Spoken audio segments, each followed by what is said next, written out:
The Young and the Restless Spoilers Saturdays. Weekly Full.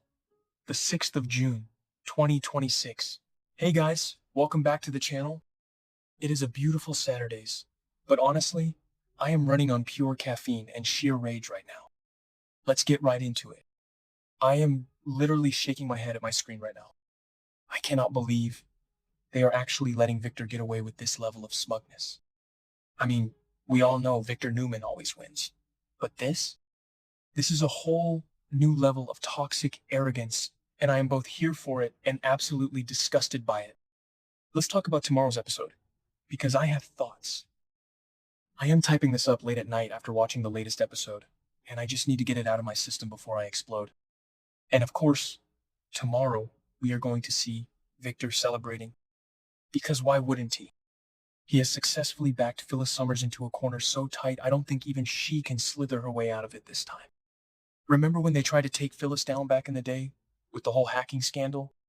Or when Victor brought Marco Anicelli into her life? Yeah, didn't work to keep her down then either. I mean, the Marco storyline was one of the darkest, most twisted things Victor ever did, and Phyllis survived it. She crawled out of that trauma and built herself back up. But this time feels entirely different. I'm sorry, but seeing Phyllis actually face real, insurmountable consequences is blowing my mind. I've been watching since 2015, and Phyllis is my problematic fave. I love her fire, her refusal to back down, her absolute chaotic energy. But right now, she is drowning.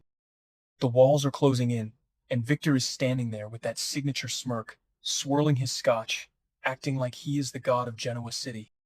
It makes my blood boil. But damn, Eric Braeden plays the villain so perfectly.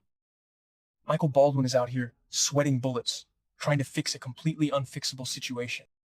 He is literally offering her the most risky, soul-crushing solution ever. Give up Newman Enterprises to stay out of a prison cell. I mean, think about the gravity of that. Phyllis fought tooth and nail to get her hands on that company. It is her pride and joy, her ultimate middle finger to the Newman family. And Michael is sitting across from her, looking exhausted, basically telling her that her empire is over. You have to feel for Michael here.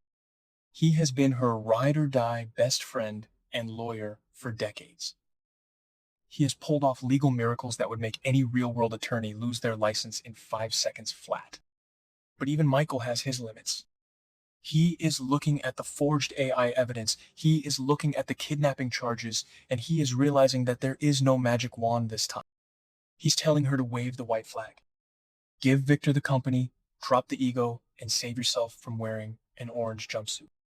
Because let's be real, Phyllis is facing multiple charges across multiple jurisdictions at this point. It's not just corporate espionage anymore. It's kidnapping. It's false imprisonment.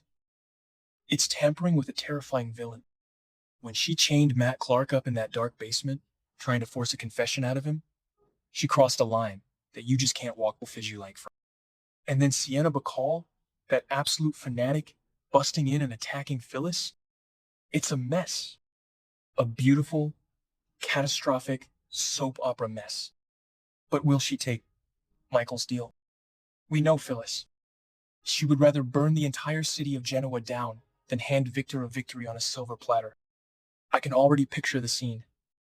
Phyllis pacing the GCAC, waving her arms, screaming that she will never surrender to Victor Newman. Wait, I'm getting ahead of myself. Let's talk about the other massive red flag in this episode. Okay, back to the point. Nikki's headaches. Am I the only one who is screaming at the television every time Nikki rubs her temples? Victoria is practically begging her mother to see a doctor, and Nikki just keeps brushing it off as her MS acting up. I'm sorry, but since when do we just ignore worsening, blinding headaches on a soap opera? Never.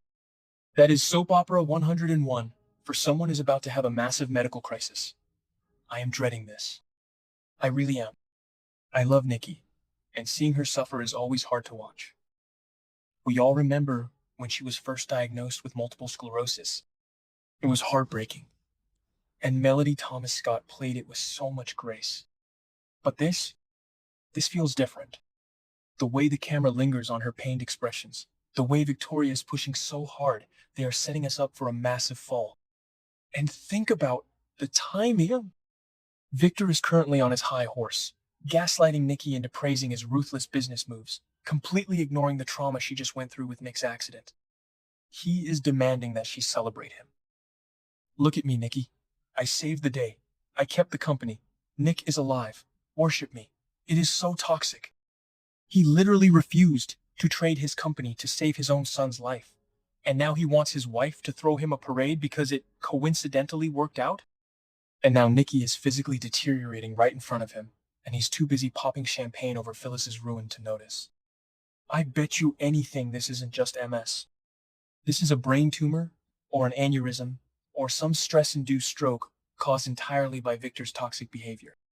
Victoria is actually showing some genuine human emotion here, which is rare for her lately, and she's right to be worried. Victoria can be an absolute ice queen in the boardroom. She can be ruthless when she's handing fake evidence to Christine Blair. But when it comes to her mother, she actually cares. She is terrified. If Nikki collapses, it's going to be the ultimate karma for Victor. Will a medical emergency be the thing that finally snaps Victor out of his ruthless streak? History says maybe for about 2 weeks, and then he'll go right back to being the mustache we all know and fear. But seriously, I am so stressed about Nikki. I don't want to see her suffer just to teach Victor a lesson. The woman has been through enough. She just survived the absolute terror of Nick almost dying from fentanyl, crashing his car into a ravine. And now her brain is practically exploding from stress. Give the woman a break. And then there's Matt Clark. Oh my God, Matt Clark. I can't even say his name without rolling my eyes into the back of my skull. Are we really doing the amnesia storyline? Really? I mean, I know it's a soap staple, but this guy has terrorized his family. He tortured Nick in Vegas. He set up the poison drug overdose that nearly killed him. He lured Noah and Sharon to that abandoned gas station and held them hostage at gunpoint. And now he's just sitting there in police custody like, oh, who am I? I'm a changed man. I don't remember doing any of those dark, twisted things. Please. I know some fans are saying, oh, maybe his brain is actually fried from the crash or the trauma, but I don't buy it for a single second. Matt is a calculating, evil genius. He knows exactly what he's doing. And the fact that his future is uncertain right now is driving me insane. What about his dark past being exposed? What about all the bodies he's buried? What about Sienna literally attacking Phyllis in a basement to save him? You can't just wipe the slate clean because a villain bumped his head. I am so frustrated with this trope, but at the same time, I can't look away. Nick is literally trying to help Matt remember just so he can have the satisfaction of hating him properly. That is so twisted and so perfectly Nick Newman. Nick survived that horrific crash. He is battling his own demons and drug cravings, and instead of focusing on his recovery, he is obsessed with Matt's memory. Nick needs Matt to be the monster so Nick doesn't have to feel guilty about wanting to destroy him.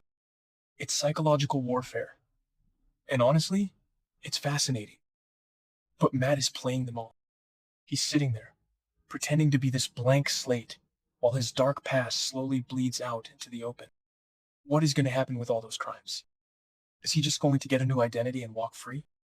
If Matt Clark gets away with everything he did to Noah, Sharon, and Nick, I'm going to throw my remote at the TV. I swear I will. But let's circle back to Phyllis for a second because I am still not over this. Michael Baldwin is a saint for putting up with her. He really is. Lauren must be losing her mind watching her husband stress himself into an early grave over Phyllis Summers. Michael is laying it all out. Phyllis, you are going to prison. You have to give up the company. And you just know Phyllis is going to pace around that room yelling, pointing fingers, blaming Christine, blaming Victor, blaming everyone but herself. It's what she does. And as much as I love her, she brought this on herself. She played with fire when she kidnapped Matt, and she got burned when Sienna showed up. So what is the endgame here? Does Phyllis actually sign over Newman Enterprises? I feel like she might fake sign it, or find some loophole at the very last second, because Phyllis Summers does not go down without dragging someone else with her. But Victor is so smug right now. He thinks he has won the ultimate game of chess. He's celebrating, Nikki is popping pain pills for her mysterious headaches. Victoria is panicking, and Phyllis is backed into the corner of the century. This is classic Y&R drama, and I am eating it up, even while I complain about it. I just need Nikki to be okay. That's my biggest takeaway right now. If Victor's celebration is cut short because Nikki collapses, I won't even feel bad for him. He deserves a reality check. You cannot manipulate your traumatized wife into worshiping you and expect the universe not to strike back. And as for Matt Clark, mark my words, the amnesia is a fake out. He is biding his time. He is waiting for the perfect moment to strike again, probably using Sienna as his weapon on the outside. Genoa City is about to explode, and I am going to be sitting right here, late at night, typing furiously on this forum because I cannot handle the stress alone. Am I the only one who feels this way? Let me know, because my brain is spinning.